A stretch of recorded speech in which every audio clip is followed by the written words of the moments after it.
Assalamualaikum warahmatullahi wabarakatuh. Perkenalkan,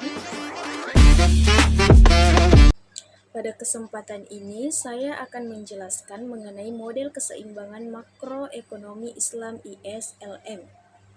Model yang digunakan untuk melihat bagaimana pasar barang dan pasar uang mencapai titik keseimbangan tetapi dengan pendekatan yang sesuai dengan prinsip-prinsip syariah. Dalam ekonomi konvensional, model ini terdiri dari dua bagian utama. Yang pertama adalah kurva IS, yang menggambarkan keseimbangan di pasar barang. Rumusnya adalah Y sama dengan C ditambah I tambah G, di mana pendapatan nasional Y dipengaruhi konsumsi, investasi, dan belanja pemerintah. Kurva IS konvensional juga dipengaruhi tingkat bunga, karena makin tinggi bunga maka investasi biasanya turun. Yang kedua adalah kurva LM yang menggambarkan keseimbangan di pasar uang dengan rumus M per P sama dengan L dalam kurung Y, R. Artinya permintaan uang bergantung pada pendapatan dan tingkat bunga R. Namun dalam ekonomi Islam, kedua model ini harus dimodifikasi.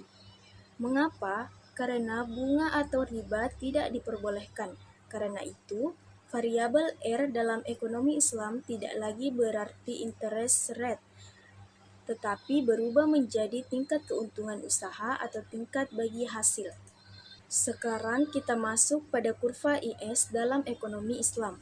Fungsi dasarnya tetap sama, yaitu menggambarkan keseimbangan di pasar barang, tetapi faktor yang memengaruhi investasi berbeda. Dalam Islam, investasi tidak didasarkan pada bunga, tetapi pada bagi hasil keuntungan usaha yang real, risiko yang wajar, serta nilai moral seperti kehalalan dan kebermanfaatan. Karena itu, rumus IS syariah dapat dituliskan sebagai Y sama dengan C ditambah I dalam kurung P tambah G, di mana P berarti tingkat keuntungan usaha atau profit rate. Kurva IS tetap menurun, tetapi pergerakannya bersumber dari aktivitas ekonomi halal dan produktif. Kemudian kita masuk pada kurva LM dalam ekonomi Islam. Karena sistem bunga tidak digunakan, maka permintaan uang tidak lagi dipengaruhi oleh interest rate. Permintaan uang timbul dari transaksi real, kebutuhan berjaga-jaga, dan investasi dalam usaha halal. Sehingga rumus LM syariah bisa dituliskan sebagai M per P sama dengan L dalam kurung Y, P, di mana P kembali menggantikan bunga sebagai tingkat keuntungan usaha.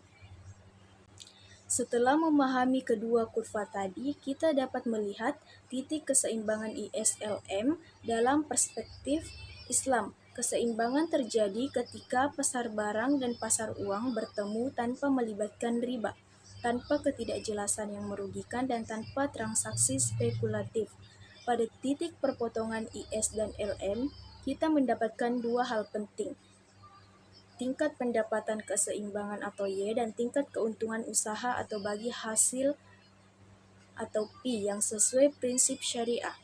Sebagai penutup, dapat disimpulkan bahwa model ISLM dalam ekonomi Islam bukan hanya menyesuaikan model konvensional, tetapi membangun keseimbangan ekonomi yang lebih etis, adil, dan berbasis aktivitas real tanpa bunga, dengan sistem bagi hasil dan tetap menjaga kemaslahatan masyarakat. Sekian dari saya, terima kasih. Wassalamualaikum warahmatullahi wabarakatuh.